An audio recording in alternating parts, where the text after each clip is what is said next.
दोस्तों अब हम जो नेक्स्ट हमारा जो पॉइंट है, third point, that is transport of O2 and CO2 to and from the cells, उसे अब शुरू करेंगे।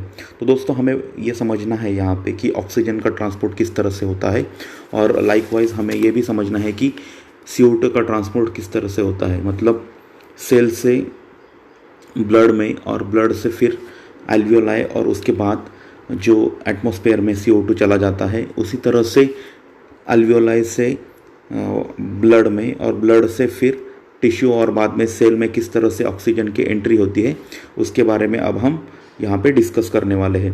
तो दोस्तों यहाँ पे हमें सबसे पहले देखेंगे ऑक्सीजन का ट्रांसपोर्ट किस तरह से होता है। About 1.5% is carried in dissolve state in plasma and 98.57 are transported with Hb। दोस्तों यहाँ पे जो ऑक्सीजन का ट्रांसपोर्ट होने वाला है वो 1.5% डिज़ोल्व स्टेट में होता है। प्लाज्मा में ऑक्सीजन डिज़ोल्व हो जाता है और वो फिर आगे भेज दिया जाता है, और 98.57% जो होता है ऑक्सीजन का ट्रांसपोर्ट विद Hb होता है, मतलब विद हीमोग्लोबिन 98.57%, मतलब मैक्सिमम परसेंटेज जो होता है हीमोग्लोबिन के साथ ऑक्सीजन का ट्रांसपोर्ट होता है। तो दोस्तों यहाँ पे हीमोग्लोबिन प्लस ऑक्सीजन जब साथ में आ जाते हैं तब हम देखेंगे कि ऑक्सी हीमोग्लोबिन का निर्माण किया जाता है।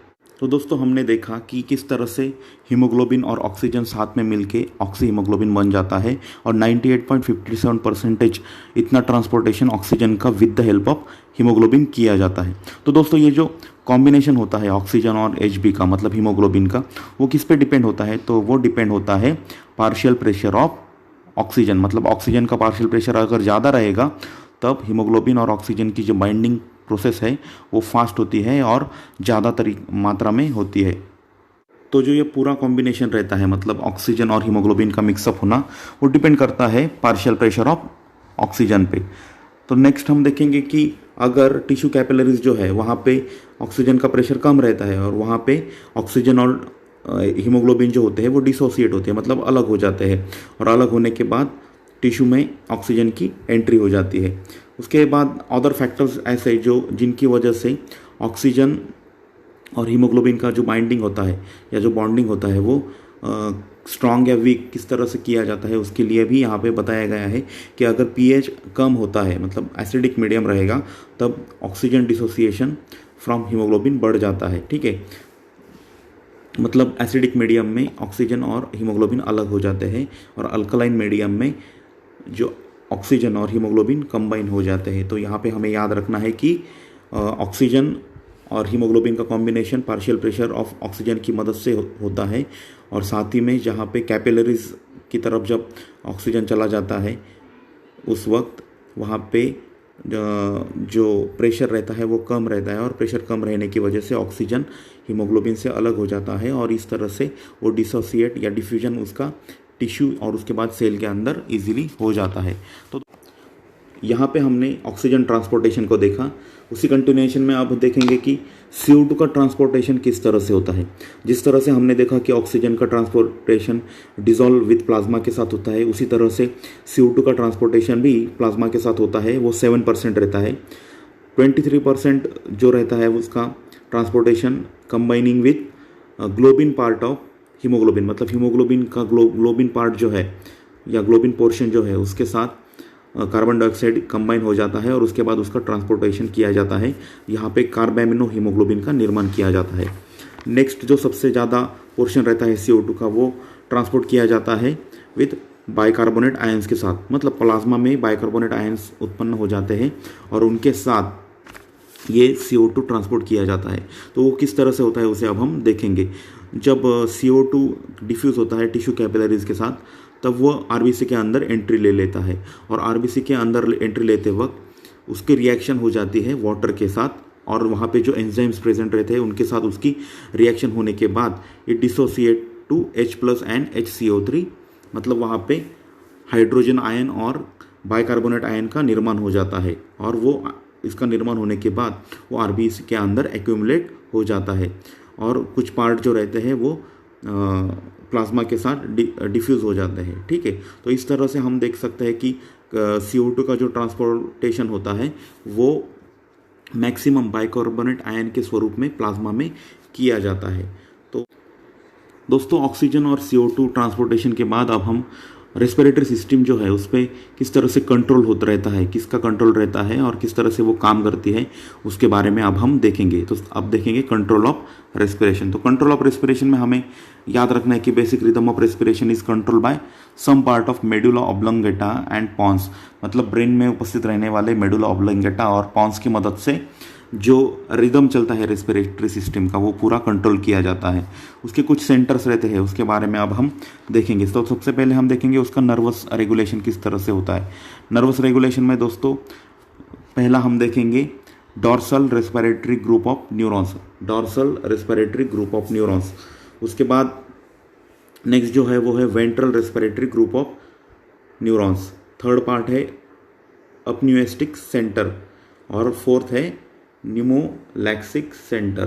तो दोस्तों ये 4 सेंटर्स है नर्वस रेगुलेशन के, रेस्पिरेटरी सिस्टम के, उन्हें आपको याद रखना होगा। ठीक, तो अब हम देखेंगे कि ये जो रेस्पिरेशन प्रोसेस चलती है और ये जो रेस्पिरेटरी सेंटर्स है उनके फंक्शंस क्या क्या होते हैं। तो सबसे पहले DRGN यानी dorsal respiratory group of neurons के बारे में देखेंगे। उसे हम इंस्पायरेटरी सेंटर भी कहते हैं। ये मेन सेंटर रहता है और उसकी द्वारा ही जो सारी रेस्पिरेटरी प्रोसेस होती है उसे कंट्रोल किया जाता है। This centre is connected to spinal cord, phrenic nerve, intercostal nerve and inspiratory muscle. तो ये जो सेंटर्स जो रहता है ये कनेक्टेड रहता है किससे? स्पाइनल कॉर्ड से कनेक्ट रहता है, फ्रेनिक नर्व से कंट्रोल रहता है, फ्रेनिक नर्व जाती है डायफ्राम को, उसके बाद इंटरकॉस्टल नर्व्स और इंस्पायरेटरी मसल्स को ये कनेक्टेड रहता है। जब सिग्नल भेजा जाता है कहाँ आपको जो DRGN से सिग्नल भेजा जाता है तो वो इंस्पायरेटरी मसल्स को भेज दिया जाता है और उसके बाद जो इंस्पायरेटरी मसल्स रहते हैं वो कॉन्ट्रैक्ट होते हैं और उसकी वजह से इंस्पिरेशन ऑकर होता है।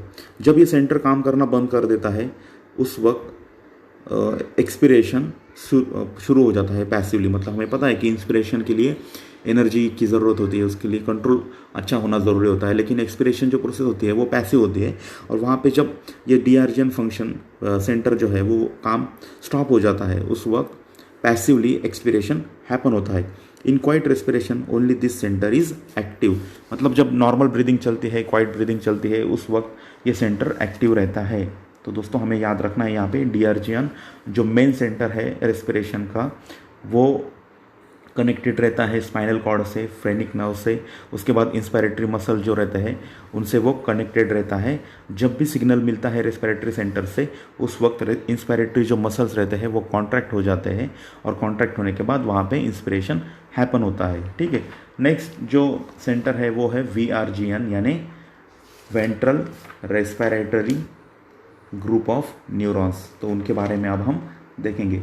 This centre is connected to expiratory muscle. तो दोस्तों ये जो VRGN है वो एक्सपायरेटरी मसल्स के साथ कनेक्टेड रहता है। It works during exercise. तो हमें पता है दोस्तों कि इंस्पिरेशन जो होती है वो एक्टिव प्रोसेस होती है और एक्सपायरेटरी जो प्रोसेस होती है वो पैसिव प्रोसेस होती है। तो जब हम एक्सरसाइज करते हैं तब सांस हम ज़ोर ज़ोर से अंदर भी लेते हैं और अंदर से सांस बाहर को भी छोड़ दिया जाता है। तो हमें यहाँ पे याद रखना है कि वहाँ पे एक्सपायरेटरी जो सेंटर है वो एक्टिव होना बहुत ज़रूरी होता है ड्यूरिंग एक्सरसाइज, क्योंकि हमें जल्दी जल्दी सांस अंदर लेनी होती है और अंदर की सांस बाहर छोड़नी होती है। तो वहाँ पे जो मसल की इन्वॉल्वमेंट होती है वो इंटरनल इंटरकॉस्टल और एब्डोमिनल मसल की इन्वॉल्वमेंट होती है और उसके द्वारा ये एक्सपायरेटरी सेंटर वर्क करता है। नेक्स्ट जो हमारा थर्ड सेंटर है वो है अपन्यूएस्टिक सेंटर और ये जो सेंटर रहता है वो कनेक्ट रहता है इंस्पायरेटरी सेंटर के साथ और न्यूमोलैक्सिक या न्यूमोटैक्सिक सेंटर के साथ। एंड में हम देखेंगे जो लास्ट सेंटर है वो है न्यूमोटैक्सिक सेंटर। ये भी कनेक्टेड रहता है अपन्यूएस्टिक सेंटर के साथ। तो ये दोनों एक दूसरे से इंटरकनेक्टेड रहते हैं। तो दोस्तों यहाँ तक हमने देखा कि किस तरह से रेस्पिरेटरी सिस्टम का नर्वस रेगुलेशन होता है। 4 तरह के कंट्रोल्स उस पर होते हैं। एक तो मेडुला का कुछ पार्ट होता है और उसके साथ जो पॉन्स होता है उसका कुछ पार्ट से पूरी नर्वस सिस्टम पे कंट्रोल किया जाता है इंस्पिरेशन में और एक्सपिरेशन में, और कुछ एक दूसरे को मदद भी करते हैं। तो दोस्तों कुछ ऐसे फैक्टर्स रहते हैं जिनकी वजह से रेस्पिरेटरी सेंटर के जो फंक्शंस होते हैं वो अल्टर होते हैं या अफेक्ट होते हैं। तो उनके बारे में अब हम देखेंगे। तो सेरेब्रल कॉर्टेक्स, जो सेरेब्रल कॉर्टेक्स रहता है वहाँ पे हमारा वॉलंटरी सेंटर या वॉलंटरी जो एक्शन होती है ब्रीदिंग की, उसे कंट्रोल किया जाता है। वॉलंटरीली मतलब हम अपने मन के हिसाब से उसे रोक सकते हैं या शुरू कर सकते हैं, ठीक है। तो ये जो प्रोसेस होती है सेरेब्रल कॉर्टेक्स जो वॉलंटरी ब्रीदिंग में इन्वॉल्व होता है, वो किस लिए इंपॉर्टेंट होती है? तो उसका सबसे इंपॉर्टेंट फंक्शन है कि ये प्रोटेक्शन करता है। प्रोटेक्शन किससे करेगा? समझो अगर कोई व्यक्ति पानी में डूब रहा है तो उस वक्त अगर उसने सांस बंद नहीं की कुछ समय के लिए तो पानी सब शरीर के अंदर चला जाता है। या कोई व्यक्ति ऐसी कंडीशन में खड़ा है जहाँ पे गैसियस पॉइजनिंग जो एयर में स्प्रेड हो गई है, तो उस व्यक्ति ने कुछ समय के लिए अपनी सांस वॉलंटरीली बंद नहीं की तो वो जल्दी ही अफेक्ट हो जाएगा उसे, या उसे पॉइजनिंग हो जाएगी। तो वॉलंटरी कंट्रोल बहुत इंपॉर्टेंट होता है, और वो जो वॉलंटरी सेंटर रहता है उसकी इन्वॉल्वमेंट की वजह से ही हमारे जो रक्षा या हमारा बचाव हो सकता है। तो ये वॉलंटरी सेंटर जो रहता है वो स्टिमुलेट होता है रेस्पिरेटरी सेंटर की मदद से, और ये जो सिग्नल भेजे जाते हैं वो हाइपोथैलेमस एंड लिम्बिक सिस्टम जो है वो सिग्नल भेजती है कहाँ पे? रेस्पिरेटरी सेंटर को। नेक्स्ट जो फैक्टर है वो है केमिकल रेगुलेशन। केमिकल रेगुलेशन किस तरह से रेस्पिरेशन को अफेक्ट करता है उसके बारे में अब हम देखेंगे। जो केमिकल रेगुलेशन का सेंटर होता है या जो रिसेप्टर्स रहते हैं वो प्रेजेंट रहते हैं मेडुला ऑब्लोंगेटा में।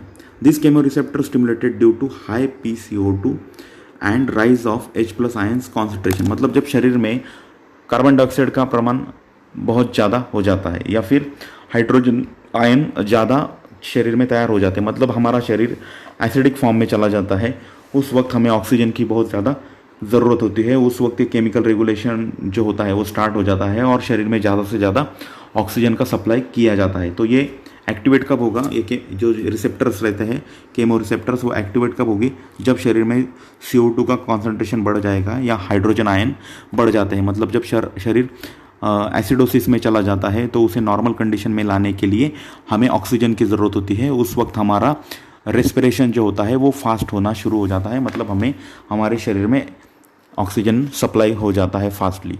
नेक्स्ट हम देखेंगे कि जब हम एक्सरसाइज करते हैं उस वक्त भी मेडुला ऑब्लोंगेटा वो एक्टिवेट हो जाता है, स्टिमुलेट हो जाता है और इंस्पिरेशन बढ़ना शुरू हो जाता है। तो यहाँ पे एक्सरसाइज जब हम करते हैं उस वक्त भी हमारा रेस्पिरेशन बढ़ जाता है। नेक्स्ट जो फैक्टर है जो कि रेस्पिरेशन को अफेक्ट करता है वो है हेयरिंग और ब्रूरर रिफ्लेक्स। तो ये रिफ्लेक्स जो होता है वो बैरो रिसेप्टर या स्ट्रेस रिसेप्टर जो कि प्रेजेंट रहते हैं ब्रोंकाई और ब्रोंक्यूल्स के वॉल में। ये कब होता है? जब ज़्यादा एयर लंग्स के अंदर चली जाती है, हाँ, और लंग्स के अंदर चली जाने की वजह से लंग्स फूलना शुरू हो जाते हैं। तो लंग को फूलने से बचाने के लिए कुछ समय तक वहाँ पे रेस्पिरेशन या इंस्पिरेशन कम कर दिया जाता है और उसकी वजह से जो लंग्स होते हैं वो प्रोटेक्ट हो जाते हैं। तो ये प्रोटेक्टिंग रिफ्लेक्स होता है that prevent excessive inflation of lungs, मतलब लंग्स को ज़्यादा फूलने से बचाते हैं। और ये रिफ्लेक्स का ये महत्व है कि लंग को ये प्रोटेक्ट करते हैं। नेक्स्ट जो है वो ब्लड प्रेशर। अगर ब्लड प्रेशर बढ़ जाता है तो उस वजह से रेस्पिरेशन जो होता है वो कम हो जाता है या रेस्पिरेटरी रेट कम होता हुआ हमें दिखाई देता है। तो नेक्स्ट जो पॉइंट है वो फैक्टर है, अगर ब्लड प्रेशर बढ़ जाता है तो वहाँ पे हम देखेंगे कि रेस्पिरेटरी रेट कम हो जाता है। नेक्स्ट हम देखेंगे लिम्बिक सिस्टम किस तरह से काम करती है।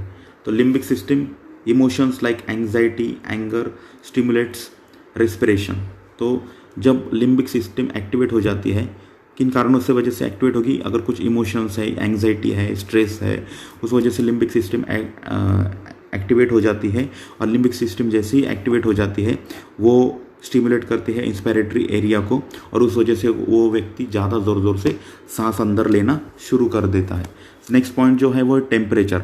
अगर शरीर में बॉडी का टेम्परेचर ज़्यादा रहता है और टेम्परेचर ज़्यादा रहने की वजह से हमारा रेस्पिरेटरी रेट भी बढ़ जाता है, क्योंकि वहाँ पे शरीर में कूलिंग होने के लिए हम अंदर हवा लेते हैं और अंदर की जो गर्म हवा होती है उसे बाहर फेंकते हैं, ठीक है। तो टेम्परेचर का भी बहुत महत्वपूर्ण रोल होता है। नेक्स्ट पॉइंट है पेन। अगर किसी व्यक्ति को कुछ सीवियर पेन है या सडन पेन उत्पन्न होता है उस वक्त भी उस व्यक्ति के शरीर में रेस्पिरेटरी रेट बढ़ जाता है। नेक्स्ट हम देखेंगे स्ट्रेचिंग ऑफ एनल स्फिंक्टर। अगर एनल स्फिंक्टर किसी कारणों की वजह से स्ट्रेच हो जाता है तो वहाँ पे भी हम देख सकते हैं कि रेस्पिरेटरी रेट इंक्रीज होता हुआ दिखाई देता है। नेक्स्ट तो दोस्तों नेक्स्ट जो पॉइंट है वो है इरिटेशन ऑफ एयरवे। तो एयरवे में किसी भी कारणवश मतलब केमिकल या मैकेनिकल रीजंस की वजह से अगर उसके अंदर इरिटेशन हो रहा है, कहाँ पे, फेरिंग्स और लैरिंग्स पे, तो कुछ समय के लिए वहाँ पे ब्रीदिंग को या रेस्पिरेशन को रोक दिया जाता है और उसके तुरंत बाद ही कफिंग रिफ्लेक्स स्टार्ट हो जाता है या फिर स्नीजिंग, छींकें आना शुरू हो जाती है। तो उस वजह से जो इरिटेटिंग मटेरियल है उसको बाहर फेंक दिया जाता है। तो इस तरह से हमने देखा कि ये जो कुछ फैक्टर्स रहते हैं उनकी वजह से इंस्पिरेशन या एक्सपिरेशन या पूरी रेस्पिरेटरी सिस्टम को अफेक्ट या हैम्पर होती है या उसमें बढ़ावा मिलता है। तो ये अलग फैक्टर्स है, 10 फैक्टर्स, उनको हमने यहाँ पे देखा। ठीक, तो दोस्तों नेक्स्ट हम अप्लाइड पार्ट जो होता है मतलब रेस्पिरेटरी सिस्टम या रेस्पिरेशन या ब्रीदिंग किन कारणों की वजह से कम हो जाता है उसमें या इनसफिशियंसी क्यों आती है, उसके बारे में अब हम देखेंगे कि हमारा जो नॉर्मल रेस्पिरेशन रहता है वो किन कारणों की वजह से हैम्पर होता है और उस वजह से जो प्रॉपर ऑक्सीजन और CO2 का ट्रांसपोर्टेशन या जो सैचुरेशन रहता है ऑक्सीजन का वो किन कारणों की वजह से कम हो जाता है, उसके बारे में अब हम देखेंगे। तो सबसे पहले उसका रीज़न है कॉजेस में लेस वेंटिलेशन, सेकंड है लेस गैसियस डिफ्यूजन और ऑब्स्ट्रक्शन इन O2 ट्रांसपोर्ट। ये 3 रीजंस रहते हैं मेन। तो उन 3 रीज़नों को हम एक एक करके देखेंगे कि कौन से ऐसे कारण रहते हैं या कौन सी ऐसी डिसीज़ कंडीशन रहती है जिनकी वजह से रेस्पिरेटरी इनसफिशिएंसी उत्पन्न होती है। तो सबसे पहले हम देखेंगे लेस वेंटिलेशन। ठीक है, causes of less alveolar ventilation. तो सबसे पहले हम देखेंगे कि क्यों होता है ये। पैरालिसिस ऑफ रेस्पिरेटरी मसल के अंदर पैरालिसिस आ गया तो उस वजह से इंस्पिरेशन प्रॉपर तरीके से नहीं होता है। नेक्स्ट हम देखेंगे कि कोई व्यक्ति को अगर एनेस्थेटिक ड्रग दिया जाता है तो उस वजह से भी उसके जो रेस्पिरेटरी सेंटर होता है वो डिप्रेशन में चला जाता है या डिप्रेस होता है और उस वजह से वो व्यक्ति सांस नहीं ले पाता। Cervical transection of spinal cord, मतलब कुछ व्यक्तियों में सर्वाइकल ट्रांसेक्शन मतलब कुछ सर्जरी की जाती है, उसकी वजह से भी उसके जो मसल्स रहते हैं रेस्पिरेटरी वो पूरी तरह से काम नहीं कर पाते या उसका जो सेंटर रहता है रेस्पिरेटरी वो डिप्रेस हो जाता है और उस वजह से भी एल्वियोलर वेंटिलेशन प्रॉपर तरीके से नहीं हो पाता।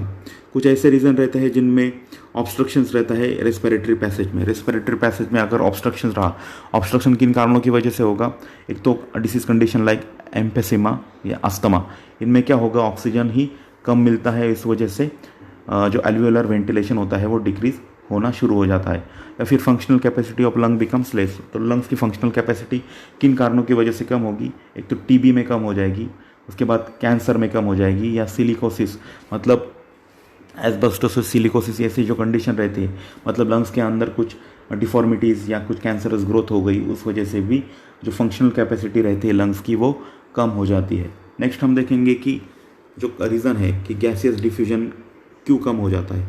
तो गैसियस डिफ्यूजन के भी अलग अलग रीजंस हैं, तो उसे हम एक एक करके देखेंगे। तो सबसे पहले रीज़न निकल के आता है कि रेस्पिरेटरी मेम्ब्रेन जो होता है उसके द्वारा ही हमने देखा है कि वेंटिलेशन पूरा प्रोसेस चलता है, लेकिन कुछ कारण या कुछ बीमारियां ऐसी है जिनकी वजह से जो रेस्पिरेटरी मेम्ब्रेन रहता है वो कम हो जाता है। तो कौन सी ऐसी बीमारियां होती है कि जिनकी होने से जो रेस्पिरेटरी मेम्ब्रेन है वो एक तो कम हो जाता है या फिर का डैमेज हो जाता है। तो TB में वो रेस्पिरेटरी मेम्ब्रेन डैमेज हो जाता है, उस वजह से गैसेस डिफ्यूजन अच्छी तरह से नहीं होता है। साथ ही हम देखेंगे कि लंग का अगर कैंसर हो गया और लंग कैंसर में किसी व्यक्ति का जो डैमेज पार्ट होता है लंग्स का उसे रिमूव कर दिया जाता है तो वहाँ पे भी रेस्पिरेटरी मेम्ब्रेन कम हो जाता है। नेक्स्ट पॉइंट है कि रेस्पिरेटरी मेम्ब्रेन अगर ठीक हो गया या मोटा हो गया है तो किन कारणों की वजह से रेस्पिरेटरी मेम्ब्रेन ठीक हो जाता है या हार्ड हो जाता है। तो यहाँ पे पल्मोनरी एडीमा मतलब जो पल्मोनरी कैपिलरीज रहती है अगर उनके अंदर कुछ एडिमा आ गया तो वहाँ पे भी रेस्पिरेटरी जो मेम्ब्रेन रहता है वो ठीक हो जाता है और वहाँ पे जो फंक्शंस रहते हैं प्रॉपर डिफ्यूजन के, गैसेस एक्सचेंज के, वो अच्छी तरह से नहीं हो पाते। नेक्स्ट है कि जो वेंटिलेशन परफ्यूजन रेशियो है अगर वो एबनॉर्मल रहेगा तो वो एबनॉर्मल रहता है कि एम्फिसीमा की कंडीशन में वो एबनॉर्मल रहता है, उस वजह से भी वहाँ पे ऑक्सीजन और CO2 का अच्छी तरह से डिफ्यूजन नहीं हो पाता है और उस वजह से भी वहाँ पे लेस गैसियस डिफ्यूजन जैसी कंडीशंस उत्पन्न हो जाती है। थर्ड पॉइंट है दोस्तों ऑक्सीजन का ट्रांसपोर्ट अच्छी तरह से नहीं होना, एबनॉर्मेलिटी इन ऑक्सीजन ट्रांसपोर्ट। तो वो किन कारणों से वजह से होगा, हमें पता है दोस्तों कि ऑक्सीजन का अगर ट्रांसपोर्ट करना है तो वो प्लाज्मा में डिजोल्व हो जाता है और नेक्स्ट हमने देखा था कि हीमोग्लोबिन के साथ वो ऑक्सी हीमोग्लोबिन में रूपांतरित हो जाता है। लेकिन जिन व्यक्तियों में एनीमिया जैसी कंडीशन उत्पन्न होती है, एनीमिया में क्या हो जाता है, हीमोग्लोबिन कम हो जाता है, तो उस वहाँ पे भी ये कंडीशन उत्पन्न होती है और एनीमिक कंडीशन में ऑक्सीजन का अच्छी तरह से ट्रांसपोर्टेशन नहीं हो पाता है।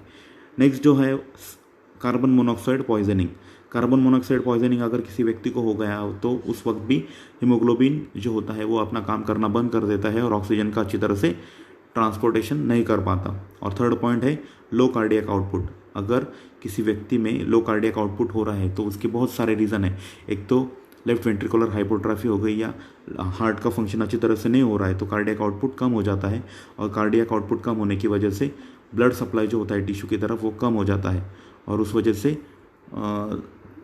ब्लड सप्लाई कम होने की वजह से वहाँ पे उनको ऑक्सीजन अच्छी तरह से नहीं मिल पाता है। ठीक है, तो ये सारे रीजंस है जिनकी वजह से रेस्पिरेटरी इंसफिशियंसी उत्पन्न होती है। ठीक, तो हमने यहाँ पे रेस्पिरेटरी इंसफिशियंसी देखी और रेस्पिरेटरी इंसफिशियंसी होने की वजह से हाइपोक्सिया जैसी कंडीशन उत्पन्न होती है। तो हमें हाइपोक्सिया मतलब क्या उसे समझना पड़ेगा।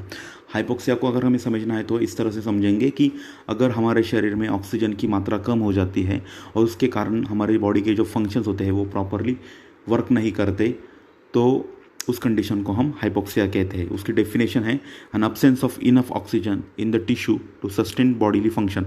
मतलब हमारे जो पेशी रहती है उसके अंदर ऑक्सीजन की अगर उचित मात्रा नहीं रही तो उस वजह से बॉडी के फंक्शंस हैम्पर होते हैं, उसे हम हाइपोक्सिया कहते हैं।